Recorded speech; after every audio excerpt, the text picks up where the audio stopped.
There you go. It should have told you that I'm recording now. Ecuador, yes.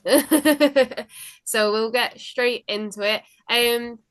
So for our zoology club, we have got endangered species coming up this month, and I thought it'd be brilliant for our young people to listen to a conversation and get some ideas about future careers with a real life conservationist. So Ryan, that's where you come into this. Ryan runs Save the Animals, Save the World, and has got a background in conservation, particularly focusing on those that are endangered out in the wild.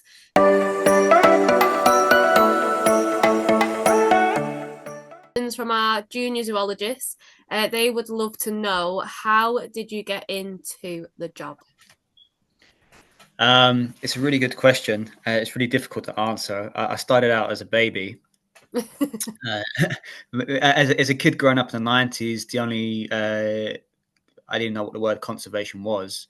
I wanted to do that, but you just didn't see it. You didn't see people on the screen, and I was just told it's you're either a vet or a zookeeper. Yeah. That's the only option. When I went to careers day in high school, I said I want to be a conservationist after I learned the word, and they just wondered what's that. So when I explained, they said go and become a lawyer or something else. Yeah. So I'd done all the studies and everything like that. And mine wasn't very linear. It's a very to work in conservation is very difficult and very competitive, and not a lot of money. So a lot of people are fighting for the same role, and it is very much who you know. So I just set up Save the Animals, Save the World by myself. And just started contacting a bunch of conservation organizations. How can I help you? I was mainly like raising money, and I used to be an actor, so I used like my experience on screen and the sales job roles I used to do to get me into those roles. And I spent a lot of time just on screen presenting for these different organizations, giving them ideas, and then my name kind of just got out there more, and I started doing these animal rescues. I don't really want to be rescuing animals because it means animals, are in pain or they need help. You want them to be okay. But at the same time, the more I done that, the more my name got out there. And it's basically from like a lot of volunteering, Mhm. offering myself to these different organizations. And a lot of time, the contracts are very, very small. It's like a 2 month with this Yeah. person or 3 months with there. So it's just more and more. And, I really love it. I really, really just love conservation. It's like what my heart beats for. So I just put in the time and effort, and I was non-stop, and still am, non-stop hounding people. How can I help? I want to be part of this. Yeah. And it got to a point where organizations are then reaching out to me, Brilliant. as a safari guide. It's really, to be a safari guide is really, really difficult. The countries where you do it in, there's not a lot of money, and they want to hire the local people. And the organization I worked with, they just contacted me through Facebook. Can we have some help? Any ideas? I wrote a whole itinerary for them of new ideas, Yeah. and we had a Zoom chat, and we're talking, and then I heard in the background and he says, "There's a crow coming." I said, "No, that's an ibis," and he and an ibis flew over, and he goes, "You're not even here. This is how good you are. I want you to be our guide." So Brilliant. then I become a guest guide. So I think it's one of those jobs where it's luck. So you get some people come straight out of college and university, and boom, that's it. Yeah. If you've got rich parents, it's very, very easy. I think that's a big misconception when you see people online on Instagram doing these things who are like Yeah. 21, traveling the world. You got to imagine the pay is very bad. You can't sustain Yeah. an apartment. A lot of time they are still living with their parents, and they've got that. And then they get to 28, they fall in love with someone else, and they might get like a different job. So I think that's a big misconception there with Yeah. it. But it's just through a lot of networking, making yourself available to people, and trying to help. And if you really love it, that's something what I think I just do. Yeah.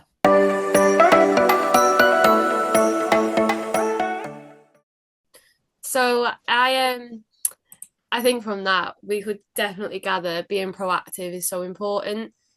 Figuring out what you really want to get from something, and then I love how proactive you've been. So, like you say, sometimes with the animal world, it's not what you know, it's who you know. And there's no such thing as really linear jobs when it comes to things like conservation or zoology or even biology and that sort of thing. Um, so I do love the proactiveness. So zoologists, take notes, take notes, my lovely zoologists. Get your name out there. It's very, very important.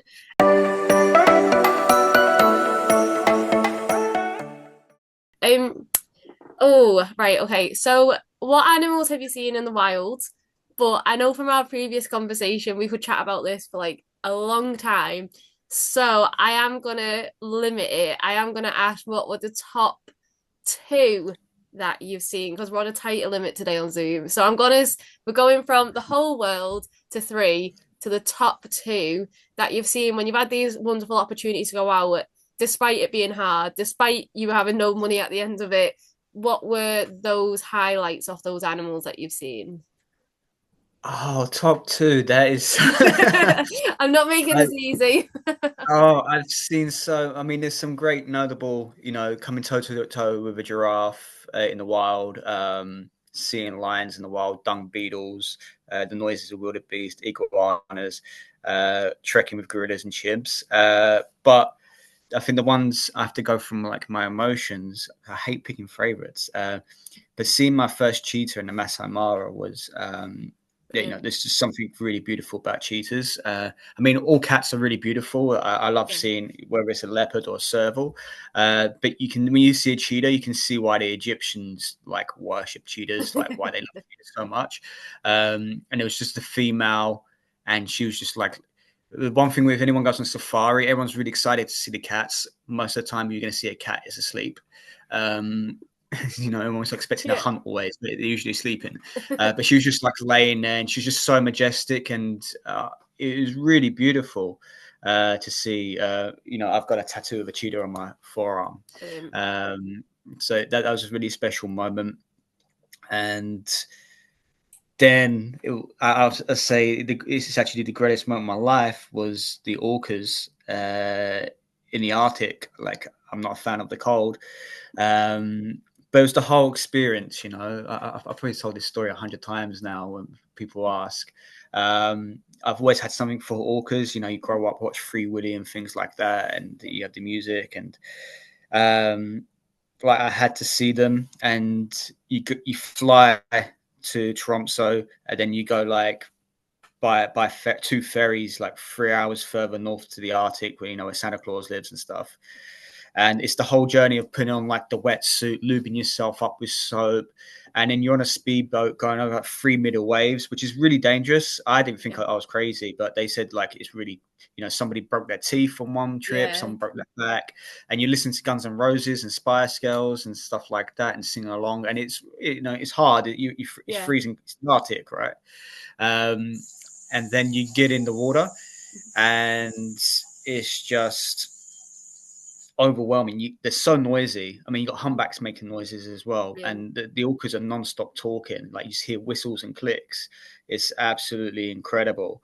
Um, but I was the most, let's say, I don't want to say energetic, probably energetic, but I was the most like up to do everything. A lot of Yeah. time people do 2 dives, then they want to sit in the boat. Well, I just wanted to be in the water. And on the second day, the last dive, it was just me in the water for about 40 minutes with another guide. And this female was very playful, and she's swimming around the boat and stuff. And the people in the boat had a nice time because they're porpoising next to the boat, so it's still a nice thing to see. But she just came up underneath me and like showed her belly, and she was like playing me, and just to have this interaction with her, Yeah. it's not forced. She's not in a tank or being, you know, she, someone moaned at me when I posted a video saying, "Oh, you're harassing an orca." I'm like, "You try and keep up with an orca. It's the second fastest dolphin in the world." So she chose. She's just as curious about me as I was about her, and I didn't have enough time to really process the emotions. As soon as I was back Yeah. in the boat, we went back. Then the next day, we was out during a feeding frenzy, and there was orcas everywhere and humpbacks everywhere, and there was birds, and you go in the water and it was like fish soup where they'd been eating herring. Wow. So it was just bits of herring just floating around and stuff like that. And it was constantly you in and out the boat and in and out the boat. Yeah. And it does get tiring for people trying to pull yourself up and over into the Yeah. boat and back in with the flippers. So again, I was like the last one in the water. And the captain, it's the Arctic. So you don't have daylight. It's some weird twilight, dusk, dawn thing. The sky was pink and beautiful. And she's like, "Rob, we have to go back now." I was like a child. No, I don't want to go back. I want to stay. There's walkers here. No, we have to go back. And it was back and forth. I was like, all right. So I took off my mask and my weight belt and the safety stuff. And then I hear her say, Ryan, there's orcas getting in the water. So I jumped into the boom. People threw me the maskers on, and I went in without the flippers and without the belt, which is a hard thing to do in the water. But I was gone. You got a video of me, people doing it, and people laughing how quick I was gone. And again, it's just me and the orcas. Yeah. And when I finally got back in, the three speedboats come together. And it was really beautiful. We had that beautiful pink sky, and all you could Mhm. hear is the blowholes of humpbacks and orcas Oh, porpoising, very nice. and they put on that Michael Jackson song from the Free Willy film, and I told you this before. I don't know, I can't really understand the emotions, but I had like a frog in my throat. Yeah. As a vegetarian, it's the first bit of meat I've ever had in a while. But I like a frog in my throat. My mouth was doing this like weird thing, and I felt things in my heart, and Yeah. what's going on with me.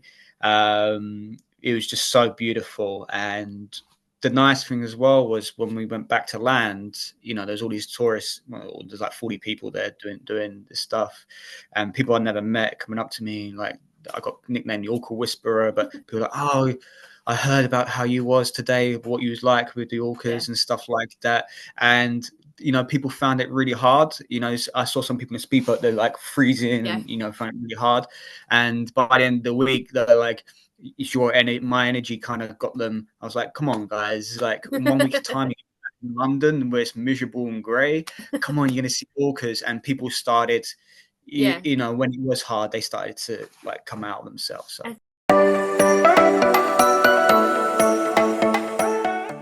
I think enthusiasm can be so contagious and really lift other people up. Um, I think it's important to have that enthusiasm. And then thinking of like this isn't one on the list, I'm just throwing this in here. Thinking of the skills in particular to go to the Arctic in the freezing cold. I know I couldn't do it. Because I'm a bit of a wimp with the cold and I can't swim, so I'd probably get eaten by the orca. The what's it called? What skills would you advise like young people to start practicing now? Would it be learning how to swim, maybe doing diving, getting used to different temperatures? Like, is that something you'd say that young people can start looking at now for their future in conservation? It depends what you want to do. I mean, with the orcas, like you don't really have to swim. You need a level of fitness, and there was different levels of fitness out there. So you'd be, by the way, the orcas wouldn't eat you. They never attacked anybody in the wild. Yeah, But more getting in and out the boat was more the level. I mean, to swim with orcas, you can't splash, so mhm. you have to swim sideways. I mean, I think I'm just a pretty good swimmer and done diving, so Yeah, I'm very, very comfortable.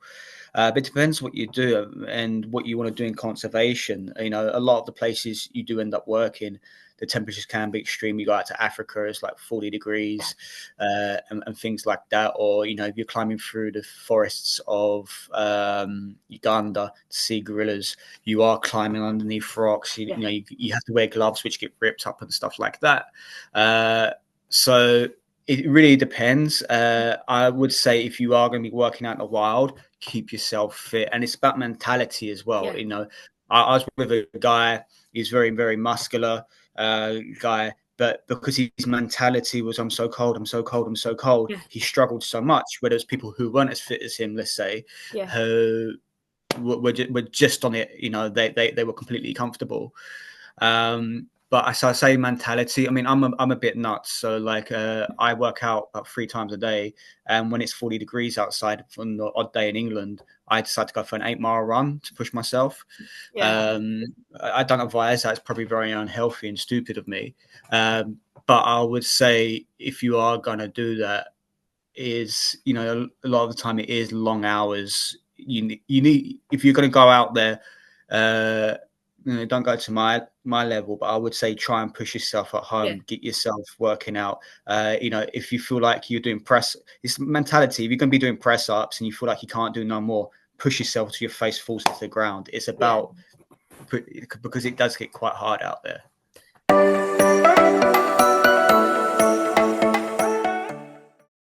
So thinking of all these things that you've done then, so trekking through forests and going into the Arctic and all these things that you've built up your skills for and that sort of thing, you've obviously come across many different species. What has been the most endangered species you've encountered out in the wild? Whether it was an invertebrate, a mammal, a bird, it doesn't matter which one. Which one do you think was the most endangered? And could you see any particular reasons why? Like, could you see obvious habitat loss or fragmentation or potential pollution that was affecting them? That's a really good question. Probably it's hard to say without looking at IUCN numbers and stuff like that. And Don't worry, I won't double check. uh, I, I'm not too sure whether to say it is the mountain gorillas where their numbers are going up. Uh, but I'm probably going to have to say probably the vultures, either the Cape vulture or the whiteback vulture. Brilliant. They are really, really struggling in the wild, the vultures. But in Africa, we have something called the ugly. You've got the big five. What most people know: lions, elephants, rhino, leopard, and buffalo. But you got the ugly five as well, which is just not fair. It's hyenas, wildebeest, marabou storks, pumba, and vultures. And I think they're so pretty. I mean, I feel like I they have. should be called the cool five, not the ugly five. Yeah, it's such a nut. And the thing is, they're really, really like. I don't get the difference between people saying a lion is beautiful and a hyena is not. For me, they're both Yeah. beautiful. I love Yeah. both. But I've got a vulture here, whiteback. They're extremely beautiful and they're so important to the ecosystem. But they don't get the money for conservation because they're part of the ugly five. People see them just as vultures and scavengers are so important Yeah. to the ecosystem.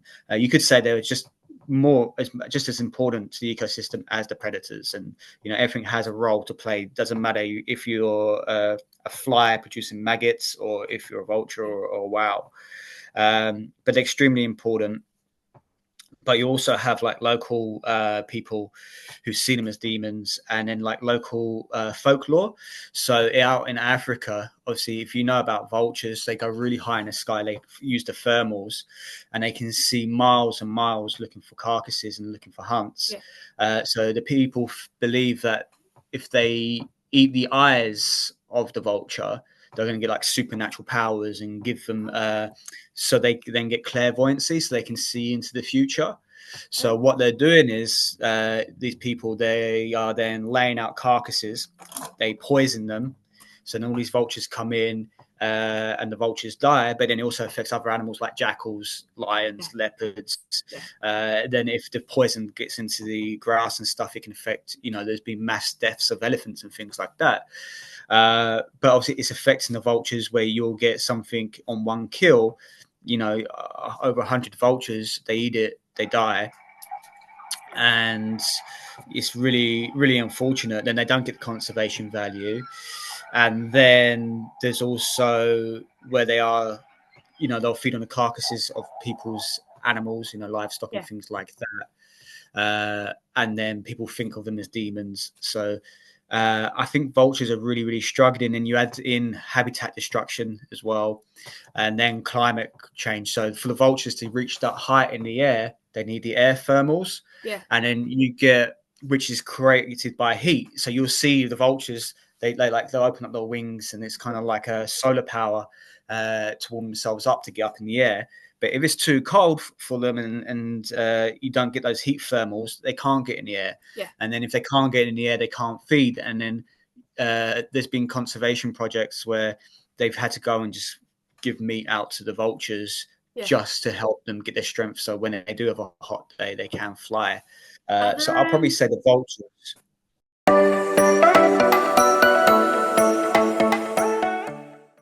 so with the vultures then, there's quite a mix of reasons there, isn't there, why they're being impacted so much. Are there any Mm.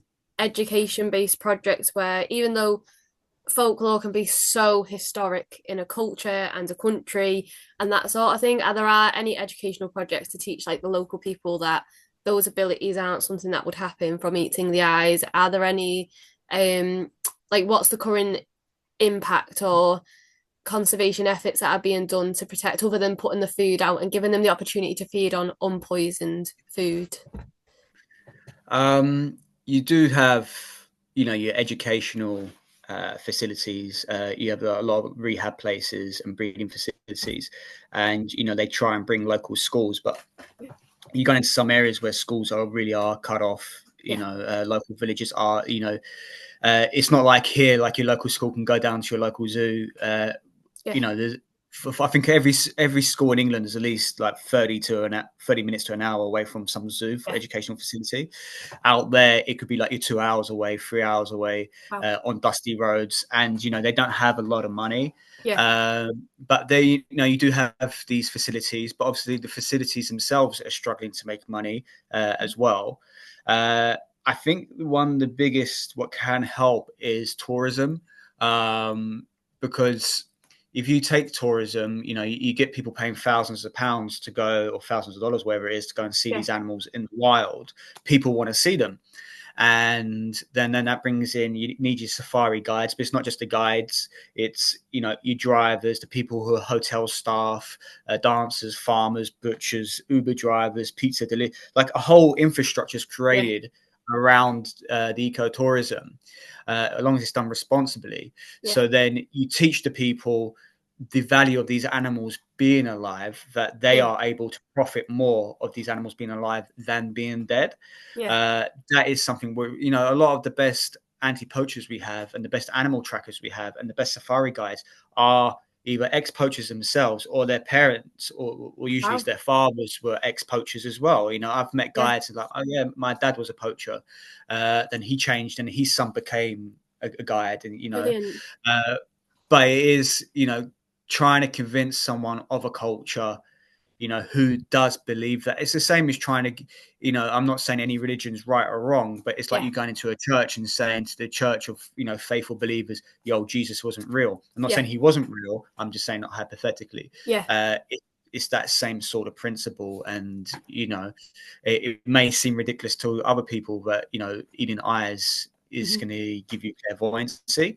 yeah, But when you're brought up as a child believing in that sort of thing, and even in Britain, we yeah. have our own culture and things that we believe in. So we don't have any right to go to a different country and tell these people you're wrong.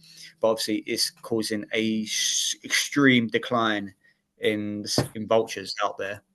I think it's really powerful and lovely to hear that some of the best guides and anti-poachers were previously poachers, and through different projects and activities and conversations, something as simple as a conversation has allowed them to change their viewpoints and then become a protector.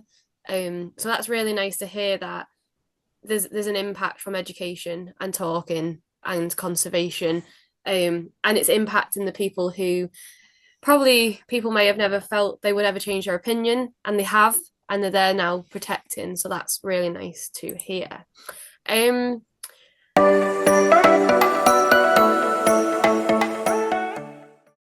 oh, I've got a couple. We've only got 15 minutes left on this Zoom thing. So I am going to ask the question I asked the other day, actually. So there are many species around the world. Some are listed as not evaluated, least concern, all the way up to vulnerable, endangered, critically endangered, extinct in the wild, etc. Do you think they all deserve the same level of protection despite their IUCN red status? Or do you think that we should be putting in efforts in regardless, whereas some may have more efforts than others? That's such a good question. It's a really good question. So it's going to be a little bit different to the answer last time, because I can't remember, which is good. So it comes out naturally. So I think every animal on Earth deserves some sort of protection. With, and the thing of evaluating whether they're endangered, critically endangered, or at least concerned, it's not every year. We don't get every year. Some animals do, but some animals, you look at snow leopards, their vast range. It's hard to get consensus of snow leopards Yeah, or leopards or a small species of frog in the Amazon. yeah, Some census, when the IUCN takes that out and conservation work, sometimes it's updated every 5 years, 10 years. So in 5, 10 years, a lot can change. yeah, You could go from being least concerned down to critically endangered. yeah, And if you look at something like the African hedgehogs, which are not evaluated least as concern, because they're now so popular in the exotic pet trade, they're being poached from the wild. So since their last census, that could have changed yeah, dramatically. But I think every species should receive some sort of protection, and just protection of the land. Just to stop them from going endangered. But there are species which are you look at the Sumatran rhino, Javan rhino, where there's less than 100 in the world, yeah, uh, then yes, you need to put a lot more effort yeah, into saving them. Or something like, like I can't say the word properly, the Vegetita, the porpoise out in Mexico in the Sea of Cortez, there's under 10, that's yeah, probably going to be extinct in the next few years. yeah, So that should put a lot more going in there. But some species which are endangered, vulnerable, they might have a huge range. They might be listed as least concern. So something like the orca, which is listed as least concern because they're found throughout the world. But smaller populations then will be endangered. So like the population in Scotland is endangered, or I think they have protection in British Columbia, one small yeah, population. So I think different populations can as well. Same as like the red fox, which is so abundant here in England. yeah, But the red fox is listed as least concern. It's found throughout most of the world now. It's an invasive species in some countries as well. But the subspecies, like in Arabia, they are endangered and they have had rewilding efforts. yeah, Uh, but like when conservation efforts are successful, should we stop and then concentrate on something else? If you take a look at something like the American alligator, they would they were endangered and they were taken off the endangered species list in 1987. mhm, Now they're spreading throughout the United States, going further north. It's possible in the next few years that they could cross over into Mexico, and the numbers are now reaching the numbers pre-European settlement, which is great. It means they're doing really well. They're keystone species. Uh, but does that mean okay, they're no longer yeah, endangered? Should we I don't think they should be in zoos anymore, breeding them in zoos because they're doing quite well in captivity in the wild. yeah, But should they still no longer receive protection where you can go out and hunt them, or we can use them yeah, for leather and stuff? We can just take them from the wild? No, because then that will mean the numbers will come down again. So they yeah, still should receive a level of protection. But should they get the same conservation efforts of the Chinese alligator, which is critically endangered in the yeah, wild, and the numbers are declining, something like that? And some species which are so important, if you look at something like the whale shark, for example, to protect the whale shark, they are like nomadic, they're swimming everywhere. So to yeah, protect them protects a whole ecosystem. So yeah, by protecting the whale shark, you're protecting a variety of different fish, different whales and dolphins, manta rays, mhm, eels, birds. The whole ecosystem gets protected when you protect some species, same yeah, as for that species to survive, where that's tigers. So you do have your poster boys, but when you do protect them, it protects a whole ecosystem and habitat as well. So I think every species, to answer that, should have some level of protection, but yeah, some will need, some more critical work yeah, in desperation, I would say. yeah, definitely. And I think like thinking of the ecosystem and that holistic approach that yes, you could just choose, oh, we've had it's finishing in 10 minutes. So you could just choose, right, this is a species I'm focusing on, and that'll be it. But having that balance, not letting that run dry, essentially, not having a conservation project for like the American alligator and other species that are so key around the world, and then sort of forgetting about it and letting habits slip, having things in place that will protect them for the future. I know recently I was at an event and it was really nice to hear about Nature's Safe and what they were doing to preserve things now for the future, as well as those that are already endangered. And it was just really interesting to see again another part of it, another thing to think about how we can protect certain things, and take care of them, which is very, very important. Um,